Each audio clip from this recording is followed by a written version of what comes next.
Welcome to the Daily Vibecasting. Today, the global pursuit of AI compute is blasting off, literally, as we analyze these explosive claims that data centers in orbit could deliver 10 times the energy savings. But those savings come with a crushing launch price. We also dive into the engineering titans of the present Turkey's highest dam and its, 1.5 million ton carbon cost, and explore the surprising physics that lets a huge C-130 cargo plane do a full aerobatic loop.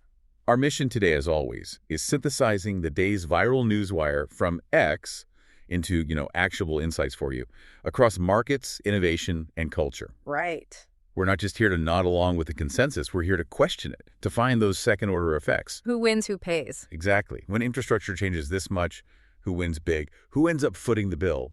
And, does the hype actually hold up when you really start to pick it apart? Okay, let's unpack this, starting with the headline that's just reshaping a lot of venture capital discussions right now. The race to space for AI. The race for AI compute is turning orbital. This clip went absolutely viral from @PatrickAshag. It features investor Gavin Baker making an incredibly optimistic claim. Aggressively optimistic. He said space-based data centers aren't just superior, they are the most important thing in the next 3 to 4 years. It's a huge claim. Yeah. But you have to respect the first principles physics he's talking about.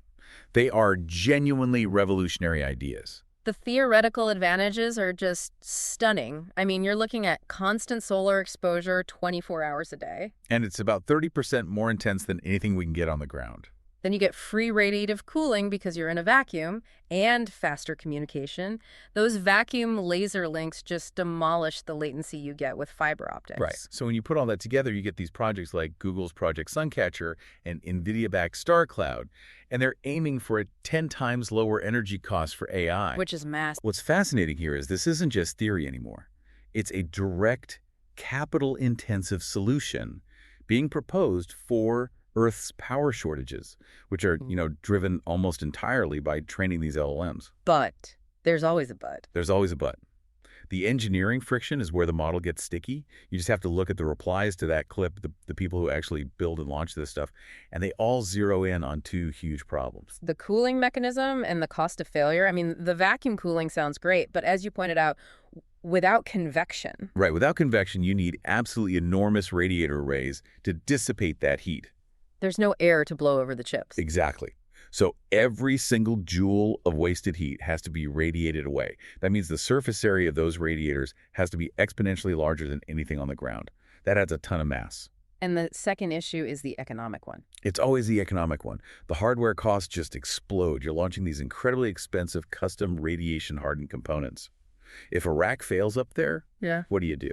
The replacement cost is crushing, if you can even replace it quickly. So the whole analysis shifts, right? It goes from, can we save 10x on power, to can we afford the 100x cost of maintenance and replacement in orbit? Precisely. The risk is just so high compared to, just swapping out a faulty server in a warehouse in Ohio. It fundamentally changes the economics. The conversation needs to be less about the theoretical energy savings and more about the long-term failure rate and the insane premiums being paid to launch providers.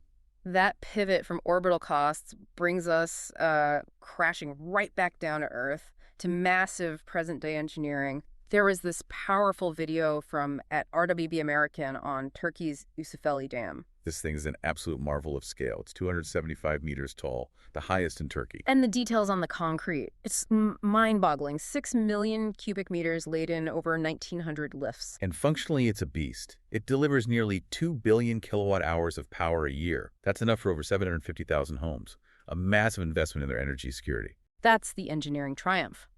But then you look at the replies, the context provided by experts, and you see the trade-offs are just as immense. You absolutely have to weigh the energy against the debt. That concrete alone, 6 million cubic meters of it, is equivalent to pumping 1.5 million tons of CO2 into the atmosphere just to produce it. A staggering carbon cost before you even generate a single watt of green power. And that's before the social calculus. This project submerged an entire town center, 7 villages. They had to relocate 7,000 people, some multiple times. It raises that really complex question, doesn't it? How do you calculate the true price of replacing cultural history for critical national infrastructure? And it makes you wonder if we're really getting faster. I saw some viewers point to the Hoover Dam, built in the 1930s with steam-powered gear, which actually went up much faster. So modern tech doesn't always speed things up. Not when you factor in modern environmental rules, logistics, and legal frameworks. Yeah. They just make these projects inherently more complex. And just as these mega projects require massive material costs, they demand massive safety investments. Which brings us to this video from @BrianRummel on the offshore oil rig marine evacuation system, the MES. This thing is pure life-saving ingenuity. It's an inflatable chute that can slide up to 150 workers a minute straight into life rafts. They can evacuate a whole platform in under 30 seconds in drills. When you think about the risks out there, fire, explosions, that kind of speed is invaluable. It's breathtaking to watch. But the big caveat, which people who've worked in the North Sea were quick to point out, is the environment itself. The weather. The weather. The drill video shows calm seas. But the data shows the system's effectiveness drops, and drops significantly in high winds or rough water. So the chute and the rafts can be compromised. Exactly, which is why safety is never a solved problem. There's this constant, expensive battle to create weather-resistant versions that work when you need them most. That is a perfect transition from high-stakes engineering to, well, the complexity of modern design. There was this hilarious but really insightful satirical animation shared by @Zeraphim. Yes, the classic why we hate engineers animation. Yeah. I'll admit, every engineer's designed that metaphorical cup holder at some point. Trying to solve a problem that didn't exist with 5 times the complexity. It just perfectly captures that friction between the design desk and the reality of the shop floor. The joke just lands because it's so true. You see machinists struggling with absurd micron-level tolerances, needing custom tools for some fragile part. And it turns out to be a simple cup holder. Right. But what's great is that the funny critique is actually some of the most actionable advice we've seen today. Yeah. The key takeaway in the comments is collaboration. Involving the machinists early on? Exactly. Design engineers have to talk to manufacturing experts, use standard tools, adjust tolerances to what's only strictly necessary. You can cut astronomical costs and waste. Over-engineering looks good in a CAD file, but it's a disaster for the bottom line. From unnecessary complexity to intentional complexity. We have to talk about this viral optical illusion video from @NukeIt4Everyone called The Shape That Breaks Reality. I must have watched this 3 times trying to get my head around it. You see someone cleaning this twisted metal sculpture. And a yellow sponge just appears to pass right through the surface. Yeah. It completely defies your intuition about physics. And the science is so cool. It's a real-world Möbius strip, a concept from way back in A 1858. surface with only one side and one boundary. The interesting thing is why a 160-year-old math concept goes viral today, hitting 1.4 million views. It's that blend of complex, authoritative math with visual trickery. People love things that mess with their perception of reality. Yeah, and then in the replies, people are pointing out all the practical uses like in seat belts so they don't twist, or in conveyor belts. Math isn't just abstract. Speaking of complexity, let's cluster our gaming topics. They really showed 2 competing paths for the industry. Deep immersion versus these big IP crossovers. Right. First, you have @Reno the Bouncer calling for more truly immersive games. And he's right to praise Naughty Dog. That Jeep chase in the Madagascar market in Uncharted 4 back in 2016, that was a landmark moment. Absolutely. They pioneered that crowd simulation tech. Hundreds of NPCs reacting dynamically. It set a new benchmark for environmental density. And you can feel the frustration from core gamers now. That kind of bespoke, story-driven title is becoming rare. The industry shifted to the live service model, Yeah. that predictable recurring revenue. It's left a huge gap for players who crave that expensive, high-risk narrative experience. But then you see this totally different strategy, the PlayStation post about the innovative IP blending. The Stranger Things expansion for Microsoft Flight Simulator 2024. Talk about a mashup. They recreated Hawkins, Indiana, with over 40 locations from the show. Starcourt Mall, the radio dish, and you fly helicopter missions in a Huey. The commercial strategy there is just brilliant. Flight sims are a niche technical genre. Stranger Things is a global powerhouse IP with, 1.35 billion viewer hours on Netflix. They're using that massive audience to pull people who have never touched a flight sim into a very technical game. It's an expensive but powerful way to get new players. And yet, even with that trend, we got this reminder from @TheGameverse about what really defines quality immersion. The deep cut fun fact from Red Dead Redemption 2. This is just classic Rockstar dedication. There's this hidden NPC, Captain Russell, who delusionally thinks it's 1862 and is waiting for Civil War orders 34 years after the war ended. It's a detail most players will never even see. But that's the point. It shows that the top developers still prioritize that deep historical narrative texture over just, making a bigger, emptier, open world. Okay, let's move to our final segment, hitting some key cultural vibes. From feats of strength to ancient discoveries. Let's start with that original strongman vibe, captured by At History Defined. Franco Columbu lifting a car and pumping iron. An iconic scene. Iconic, because it was unscripted. He's Arnold's training partner, a two-time Mr. Olympia, and he just lifts the back of a Renault to free another car on a narrow street. It was this raw showcase of functional athleticism. It wasn't just filler for the movie, it was a cultural moment. That documentary humanized strength sports and directly fed into that massive 80s fitness boom. Right. U.S. gym memberships went up like 300% by 1987. Incredible. And that functional power didn't just stay in pop culture. That kind of explosive strength later informed peer-reviewed studies and helped develop modern strongman training protocols.